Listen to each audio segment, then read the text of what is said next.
Hello, this is a mini lecture on My Selfie, Myself, Identity and Ideology in the New Millennium.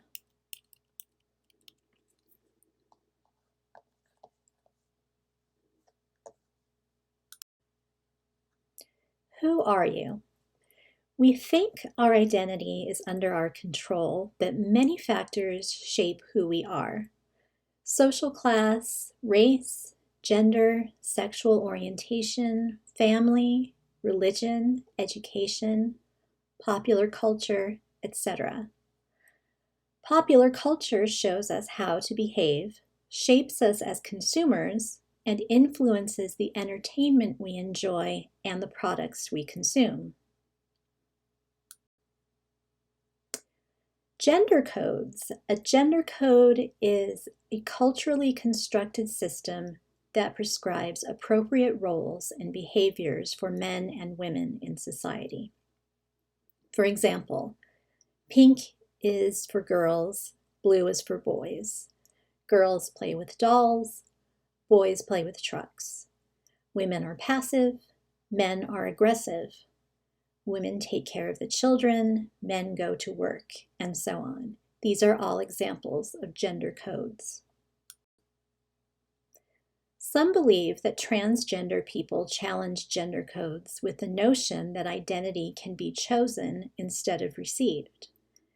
However, just as people do not choose their sexuality, transgender is not a choice. In recent years, our society has become more accepting that many people feel that they were born in the wrong body. That is, the sex of their physical bodies does not correspond to the gender they feel like inside. Despite the progress in attitudes toward gender and sexuality, our society still has heteronormative assumptions. Assumptions based on the attitude that heterosexuality is the only normal expression of sexuality.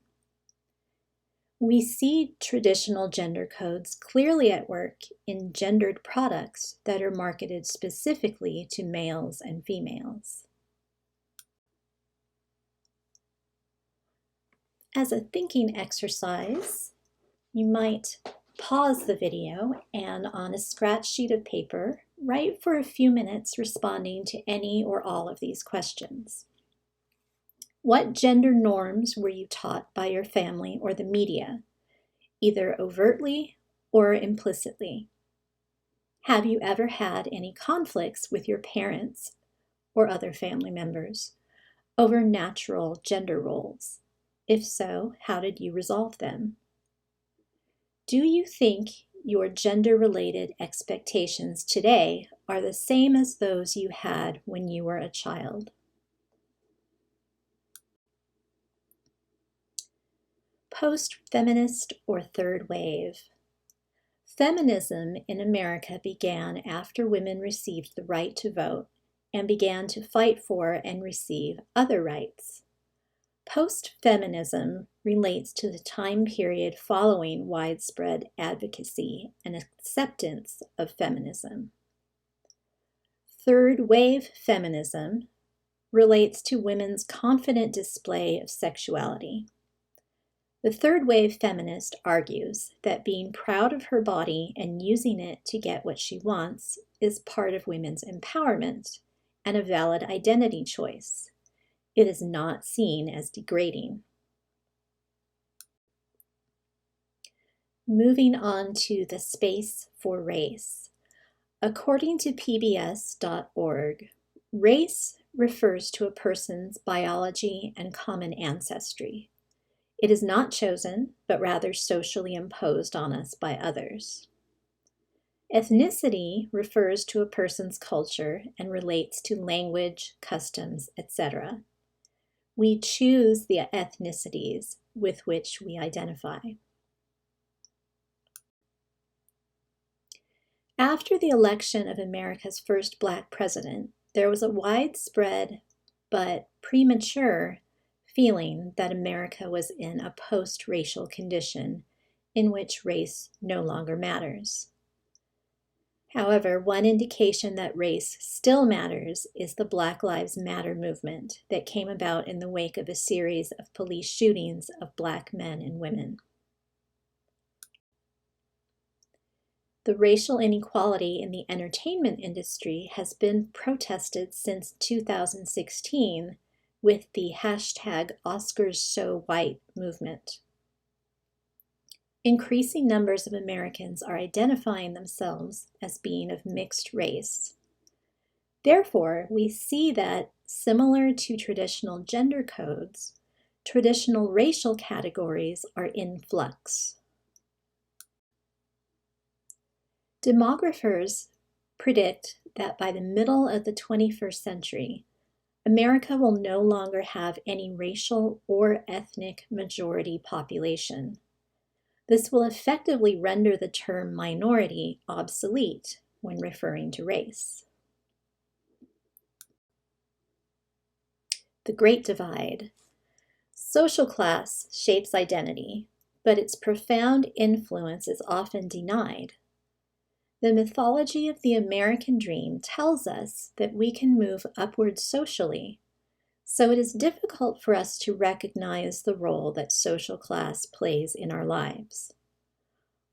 Only recently have we begun to discuss the division of the 99% and the 1% in America. The near-successful run of Bernie Sanders for the Democratic presidential nomination in 2016 and in 2020 also brought social class to the forefront. This divide reflects the contradiction of the American dream. We consider America to be a land of equality, but the reality of a class divide challenges that belief. We tend to see ourselves as progressive when it comes to attitudes about gender and race, but we seem to ignore the effects of class inequality. This is not very surprising when so many members of the entertainment industry belong to the 1%. Be whatever you want to be. Race, class, and gender form a triad of identifiers that are prominent in cultural studies. Another highly fluid and individualistic mode of identity formation is the self-constructions that appear on social media.